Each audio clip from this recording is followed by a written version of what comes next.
اعوذ باللہ من الشیطان الرجیم بسم اللہ الرحمن الرحیم وَإِذْ جَعَلْنَا الْبَيْتَ مَثَابَةً لِلنَّاسِ وَأَمْنًا وَاتَّخِذُوا مِن مَّقَامِ إِبْرَاهِيمَ مُصَلًّى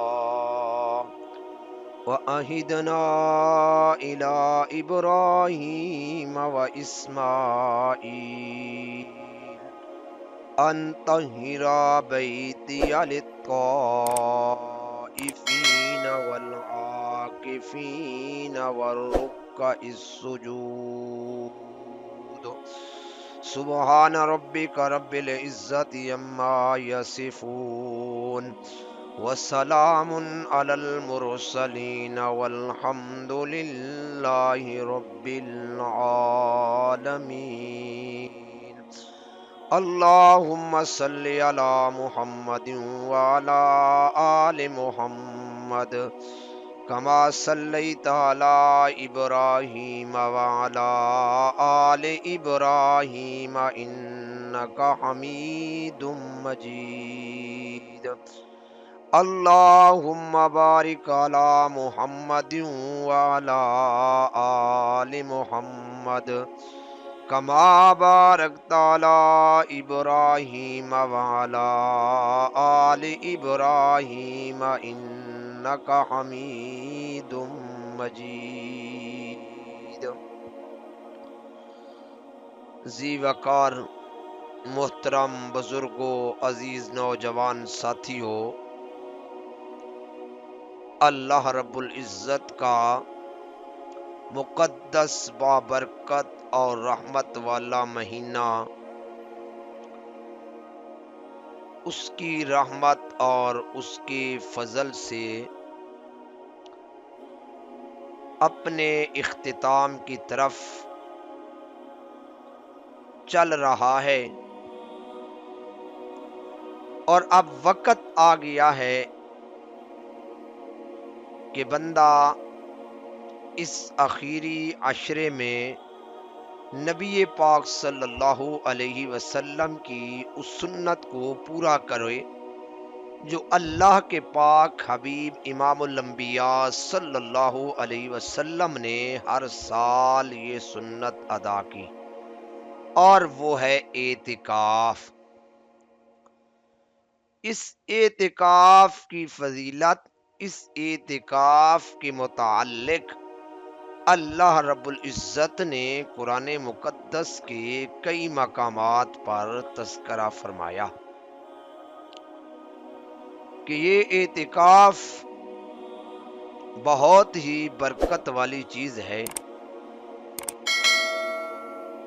اس کی فضیلت کے لیے اتنا ہی کافی ہے کہ رب العالمین نے اس کا تذکرہ اپنے کلام مقدس کے اندر کیا۔ فرمایا وَإِذْ جَعَلْنَا الْبَيْتَ مَثَابَةً لِلنَّاسِ وَأَمْنًا، اور جب کہ بیت اللہ کو ہم نے بنایا اور لوٹ لوٹ کر لوگ اس کی طرف آتے ہیں، وَأَمْنًا، اور ہم نے بیت اللہ کو بڑا امن والا بنایا۔ یہ حرم اتنی امن کی جگہ ہے کہ اگر دو دشمن بھی اکٹھے ہو جائیں تو ایک دوسرے کو نقصان نہیں دے سکتے۔ اللہ نے اتنا امن بنایا ہے، اللہ نے اتنا رحمت والا بنایا ہے۔ ہر مسلمان کی، مرد ہے عورت ہے، یہ خواہش ہوتی ہے کہ اللہ مجھے اپنا گھر دکھا دے۔ بہرحال فرمایا وَاتَّخِذُوا مِن مَّقَامِ إِبْرَاهِيمَ مُصَلًّى، اور بنا لو تم مقام ابراہیم کو نماز پڑھنے کی جگہ۔ اس مقام پر مجھے ایک بات یاد آ گئی۔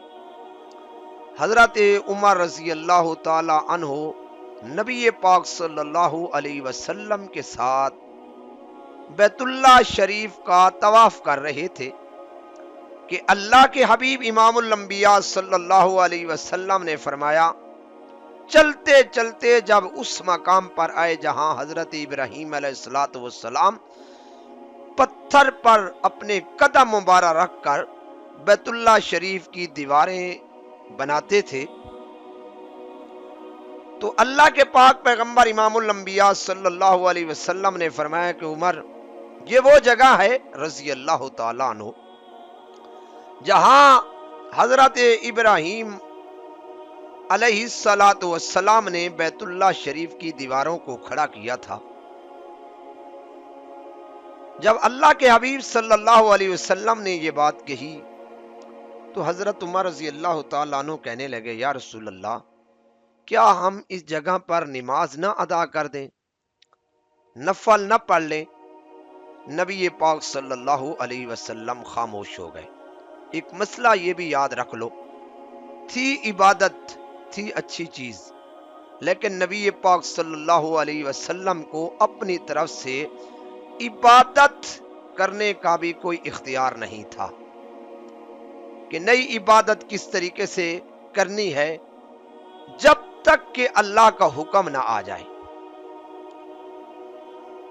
حالانکہ عبادت تھی، نفل پڑھنے تھے، نماز پڑھنی تھی، لیکن نبی پاک صلی اللہ علیہ وسلم خاموش ہے۔ حضرت عمر رضی اللہ تعالی عنہ کی بات اللہ کو اتنی پسند آئی کہ اللہ پاک نے قرآن مقدس کے اس مقام کو نازل کر کے حضرت عمر رضی اللہ تعالی عنہ کی خواہش کو پورا کر دیا اور فرمایا، وَاتَّخِذُوا مِن مَّقَامِ إِبْرَاهِيمَ مُصَلًّى۔ جو عمر کی خواہش ہے، میں اللہ رب العزت کی بھی یہی خواہش ہے کہ تم اس جگہ کو اپنے لیے مقرر کر لو نماز کے لیے۔ میرے دوستو یاد رکھو، امام الانبیاء صلی اللہ علیہ وسلم تھے، لیکن اللہ کی مرضی کے بغیر کوئی عبادت بھی دین میں داخل نہیں کر سکتے تھے جب تک کہ اللہ کا حکم نہ آ جائے۔ اور آج کے معاشرے میں ہم نے کون سی ایسی چیز ہے جو دین میں داخل نہ کی ہو عبادت کے نام سے؟ یہ سب چیزیں بدعت ہیں، یاد رکھو۔ اور جو چیز ہم اپنی طرف سے داخل کرتے ہیں، اللہ اور اللہ کے نبی کا اگر حکم نہیں ہے، کل قیامت کے دن یہ ہمارے لیے نجات کا ذریعہ نہیں بنے گی۔ نہ کوئی پیغمبر سے بڑھ سکتا ہے، نہ کوئی پیغمبر کے مقام کو پہنچ سکتا ہے، نہ کوئی پیغمبر جتنی عبادت کر سکتا ہے۔ آپ امام الانبیاء ہو کر، آپ خاتم النبیین ہو کر حضرت عمر رضی اللہ تعالی عنہ کو کہنے لگے کہ یہ میرا اختیار نہیں ہے۔ جب اللہ نے کہا تو اس کے بعد اللہ کے نبی صلی اللہ علیہ وسلم نے اس جگہ پر نماز ادا کی۔ یہ میرا موضوع نہیں ہے، ویسے بات آ گئی، میں نے آپ کو بتا دی۔ فرمایا، وَعَهِدْنَا إِلَىٰ إِبْرَاهِيمَ وَإِسْمَاعِيلَ، اور ہم نے ہی کہا حضرت ابراہیم علیہ السلام کو اور ان کے بیٹے حضرت اسماعیل علیہ السلام کو کہ ان طہرا بیتی للطائفین، یہ کہ پاک کرے میرے گھر کو طواف کرنے والوں کے لیے، والعاکفین، اور اعتکاف بیٹھنے والوں کے لیے۔ اعتکاف کا ذکر اللہ کے قرآن مقدس میں موجود ہے۔ فرمایا، وَرُکَّعِ السُّجُودِ، رکوع اور سجدے کرنے والوں کے لیے۔ تو یہ بات بھی ثابت ہو گئی قرآن مقدس سے کہ اللہ کے گھر کو پاک رکھنا چاہیے، اللہ کے گھر کو صاف رکھنا چاہیے۔ یہ ایک مقام ہے، اور دوسرے مقام پر بھی اعتکاف کا ذکر ہے، یہی سورۃ البقرہ ہے اور آیت نمبر 187 ہے۔ اللہ رب العزت نے اس مقام پر بھی فرمایا کہ اے لوگو، میں اللہ کا ایک حکم یہ بھی ہے، سن لو۔ فرمایا، اُحِلَّ لَكُمْ لَيْلَةَ الصِّيَامِ الرَّفَثُ إِلَىٰ نِسَائِكُمْ هُنَّ لِبَاسٌ لَكُمْ وَأَنْتُمْ لِبَاسٌ لَهُنَّ، کہ حلال کر دیے میں نے اللہ رب العزت نے تمہارے لیے رات کے وقت تمہاری بیویاں، تم ان کے پاس جا سکتے ہو۔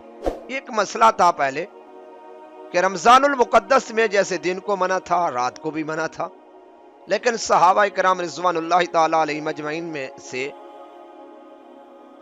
کوئی جا لگا اپنی بیوی کے پاس، غلطی ہو گئی،